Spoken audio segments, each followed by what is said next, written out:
लाने की तैयारी में है और ये सुक्खू सरकार के खिलाफ अविश्वास प्रस्ताव लाया जाएगा, इसकी तैयारी इस वक्त बीजेपी कर चुकी है। और जिस तरीके के स्टेटमेंट्स आ रहे हैं, अभी अभी आपने सुना कि नैतिक आधार पर सुक्खू सरकार को इस्तीफा दे देना चाहिए। इसी बीच में प्रेस कॉन्फ्रेंस, सीधा चलेंगे सुखविंदर सिंह सुक्खू।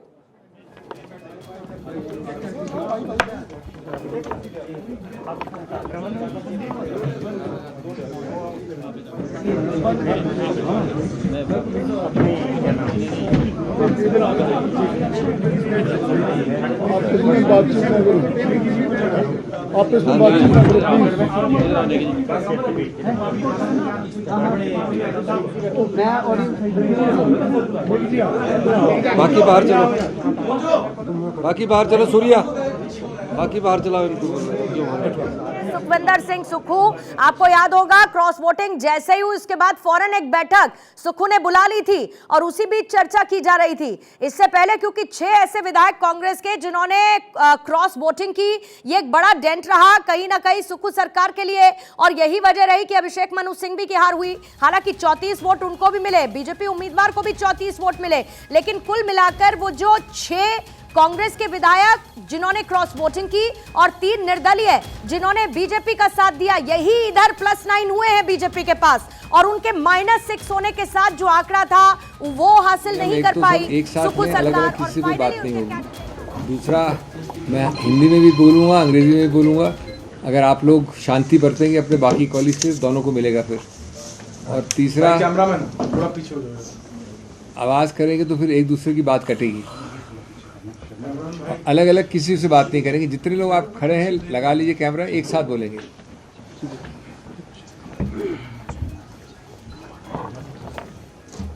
चौहान जी, एक just take a full clip, उस पर लिंक भेज देंगे सबको, कंटिन्यूस क्लिप। आप इधर आ जाइए, इधर वहीं से अलग अलग लोगों को मांगते हैं ना। तो दोस्तों बताएं कब शुरू करना है? सब आ गए आपके दोस्त? हिंदी इंग्लिश सब? हिंदी बोल रहा हूँ भैया। मैंने आज तक कोई कॉन्फ्रेंस पहले इंग्लिश में शुरू नहीं किया, नॉट वन इन 24 ईयर्स। दोस्तों बहुत बहुत धन्यवाद आने के लिए। मैं पहले संक्षिप्त में हिंदी में बोलूँगा, फिर अंग्रेज़ी में। कृपया शांति बरताएं। पहली बात मैं कहना चाहता हूँ कि मैं कांग्रेस की पूरी लीडरशिप की तरफ अपना कृतज्ञता व्यक्त करना चाहता हूँ। उन्होंने मेरे अंदर विश्वास रखा, चौथी बार के लिए मुझे उम्मीदवार बनाया। मैं तहे दिल से माननीय कांग्रेस अध्यक्ष, पूर्व कांग्रेस अध्यक्ष श्रीमती सोनिया गांधी, शीर्षस्थ नेतृत्व जो भी है, सबको धन्यवाद देना चाहता हूँ। दूसरी बात, मैं तहे दिल से माननीय मुख्यमंत्री को और हर एमएलए जो यहाँ बैठे हैं, जो आपको दिख रहे हैं, कुछ नहीं दिख रहे हैं, उनको जेन्युइन तहे दिल से धन्यवाद देना चाहता हूँ। वो पूरी तरह से प्रयत्नशील थे, उम्मीद बनाए बैठे थे और दिन रात उन्होंने परिश्रम किया, मेरा समर्थन किया। तीसरा, मैं उन 9 एमएलएस को भी धन्यवाद देना चाहता हूँ जिसमें से 9 के 9 कल रात तक हमारे साथ बैठे थे, खाना खाया था, जलपान किया था, फ़ोटोज़ ली थी। उसके पहले जो बार बार हमसे मिले थे, मुझसे ही नहीं, मुख्यमंत्री जी से ही नहीं, लेकिन सब एमएलए से कई आश्वासन दिए थे और जिनमें से 3 आज हमारे साथ नाश्ता करके निकले थे। उनको भी मैं धन्यवाद देना चाहता हूँ क्योंकि उनसे हमको कुछ शिक्षा मिली है, कम से कम मुझे निजी रूप से शिक्षा मिली है, मनोवैज्ञानिक शिक्षा मिली है। मैं इस संदर्भ में एक विनम्रता से प्रश्न पूछना चाहता हूँ। नहीं, सबसे पहले, उससे पहले मैं माननीय हर्ष महाजन जी को तहे दिल से धन्यवाद, तहे दिल से बधाई देना चाहता हूँ। वो जीते हैं और उनका हक बनता है बधाई प्रदान करने का। एक बात ज़रूर मैं कहूँगा, उनकी पार्टी को अपनी गिरेबान में देख के सोचें। जब भी कोई पार्टी 25 और 43 के आंकड़े या इक्वेशन में 25 वाली पार्टी 43 वाले के विरुद्ध उम्मीदवार खड़ा करती है, तो उसका सिर्फ एक और एक ही संदेश हो सकता है। और मैं हर्ष महाजन जी की बात नहीं कर रहा हूँ, मैं इस चुनाव की बात नहीं कर रहा हूँ, मैं एक सिद्धांत की बात कर रहा हूँ। वो संदेश है कि हम बेशर्मी से वो करेंगे जो कानून में अनुमति जिसकी नहीं है।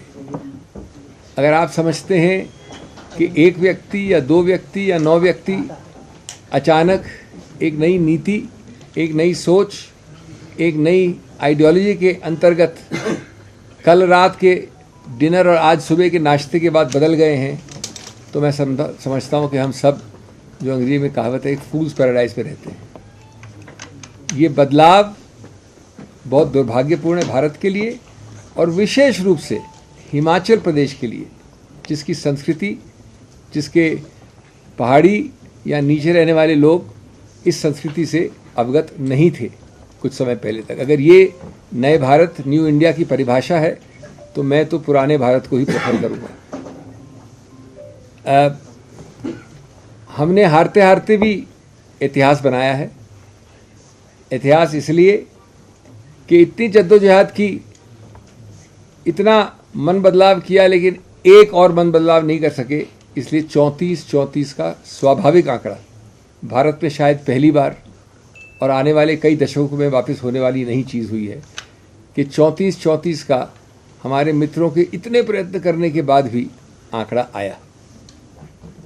और 34-34 का आंकड़ा स्वाभाविक आया। एक वोट भी इनवैलिड नहीं हुआ, सेकंड प्रेफरेंस वोट भी एक भी नहीं था। ये इस चुनाव की विशेषता है, शायद 75 साल में पहले कभी नहीं हुआ। और उसकी सबसे बड़ी विशेषता कि उसके बाद एक ड्रॉ ऑफ लॉट से निर्णय हुआ। मैं सिर्फ ये कहना चाहूँगा कि जो हुआ सो हुआ, हमको भविष्य का सोचना चाहिए। और एक आश्वासन दे के मैं हिमाचल से जा रहा हूँ, हिमाचल की बात नहीं कर रहा हूँ, लेकिन मैं अपनी बात कर रहा हूँ कि जिन लोगों ने इतना प्रयत्न किया उनको सिर्फ मैं कह दूँ विनम्रता से, पलट के आऊँगा शाखों पे खुशबू लेकर, पलट के आऊँगा शाखों में खुशबू लेकर, खिजा की जद हूँ मैं, मौसम ज़रा बदलने दो।